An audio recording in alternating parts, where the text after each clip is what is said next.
It's something out of a horror movie. Really, it's something out of a horror movie.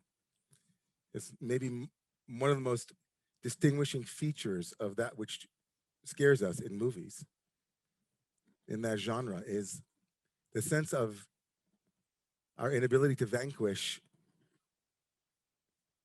the one who is chasing us, as it were.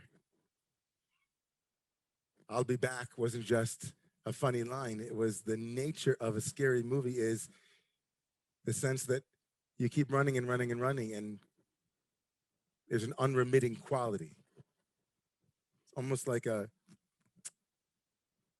redemption, catharsis that is postponed over and over and over again, becomes redemption exhaustion. Kind of get exhausted watching and saying, is it over yet? Are we done? Oh, that was it. That should have definitely done it. Uh-oh. Are you getting up again and again and again? That motif, redemption exhaustion, the fatigue that comes from longing for freedom, but then being resigned that it continues to grow and grow and grow, is absolutely at the heart of where we are tonight in the biblical story. 7 days of Passover. Tonight is Shvi'i Shel Pesach, the seventh day of Passover. According to the tradition, we are again, as I said earlier in the night, we are at the precipice. We're at the lip of the Sea of Reeds. And the Torah tells us, the Bible will tell us in chapter 14, verse 8, Vayichazek Adonai lev Paro. And God strengthened the heart of Pharaoh, and he started running after the Israelites. And in a moment, the Israelites are going to say, really? I thought we were done with you. I thought it was over, right? There were 9 plagues, and then after the 10th one, he thought, are you staying down? Isn't it like a TKO? It's like you're done. Are you getting up again? Wait, that'll happen in a moment. But before that happens, the Torah is going to tell us at the end of verse 8, right? God strengthens the heart of Pharaoh, and they start running after the Israelites. But then the Torah adds this weird 5 words. These weird 5 words. Ubenei Yisrael, and the children of Israel, yotzim.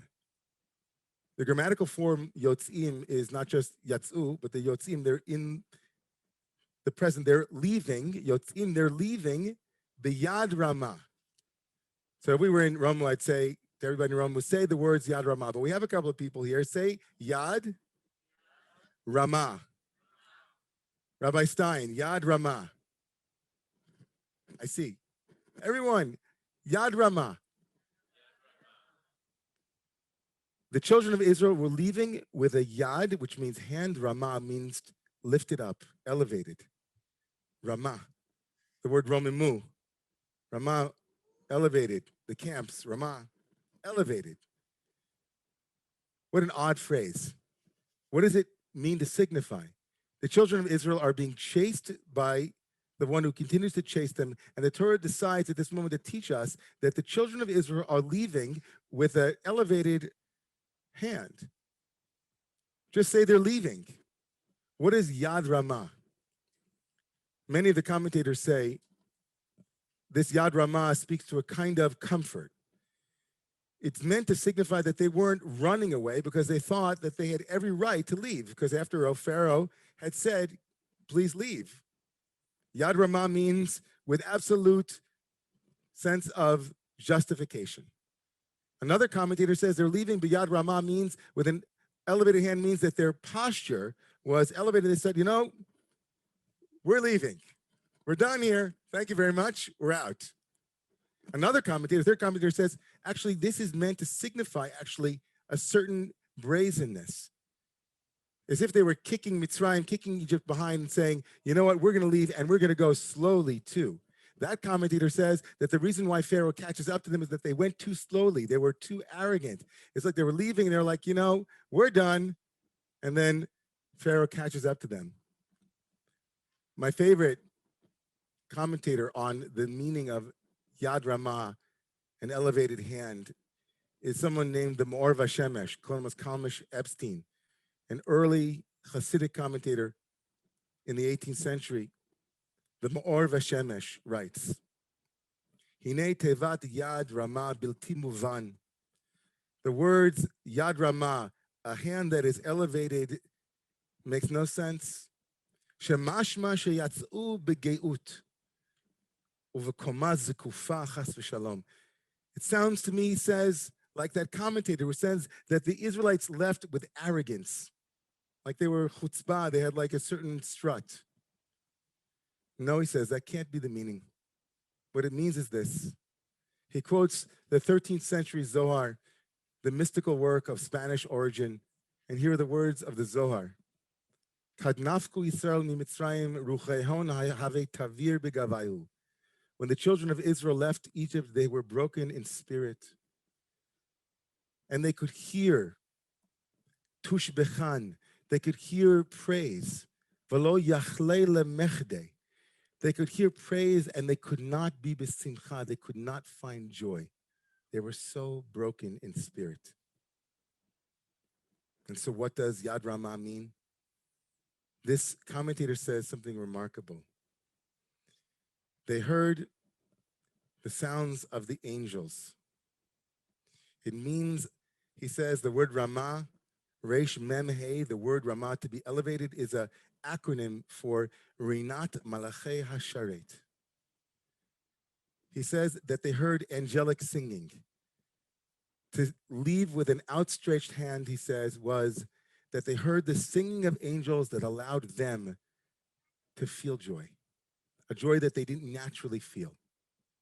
They were so broken in spirit and so depleted and despairing and so feeling fragmented, untrusting of their freedom.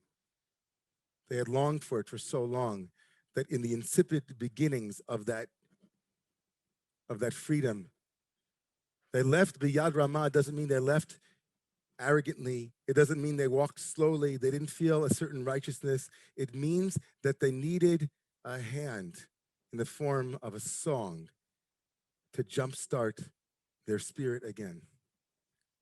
They needed a hand in order for them to leave, and not only to leave, but to leave in an elevated way. They needed someone else to sing with them so that they would start to sing, as if the angels came along and, as it were, lifted them in this trope.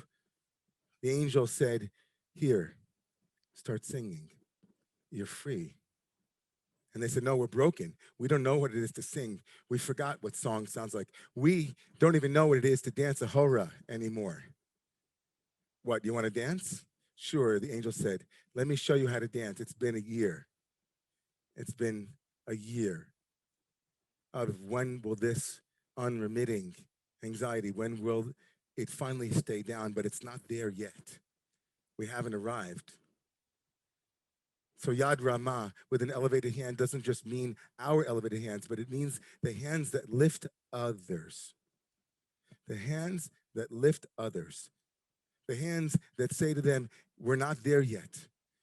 I don't know about you, has anybody ever seen these remarkable, roles of athletes who are on a, that are somehow wounded, or the hamstring catches them in the middle of a marathon. They're on the final stretch. Anybody ever see that one?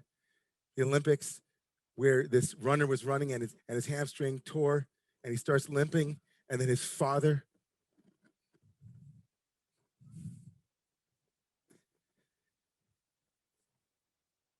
comes out onto the track and he puts him, he says, come on, we're going to finish. That's Yad RaMaH. He said, we're going to finish. We're going to make it to the finish line. I know, it's exhausting. Aren't you staying down already? And the angels say, you know what? You're going to have to deal with it at the sea in 5 minutes. And Eli's going to tell us how we make it through tomorrow. But here, Yad RaMaH means we help each other to the finish line. We see one another when we're tired and exhausted, and we say, you know what? Here, let me do that. Let me remind you that we're going to make it. Let me remind you how to sing the song. Let me remind you again how it is to be joyous. Let me remind you again what it is to trust, that you can stand close to another human being, and that alone is blessing worthy. That alone is blessing worthy in a way that we might never have known a year ago, that just to sing with someone, A year ago, it was like, how beautiful does a song have to be? We have to have 4-part harmonies, and we have to have a choral, and we have to make sure, and then we're thinking. And now a year later, we say, oh, angels have reminded us that singing is sometimes itself worthy of song. Just singing is a song. It's a praise. It's a blessing. So to everybody here, and to everyone in here, I'm saying, Yad RaMaH. Let's lift each other up and help us make it to the finish line together. Find someone, help them sing their song, help them with a limp, with a crawl. And God willing, soon we'll all be together again, reminding one another how to dance a hora. Please rise if you're able.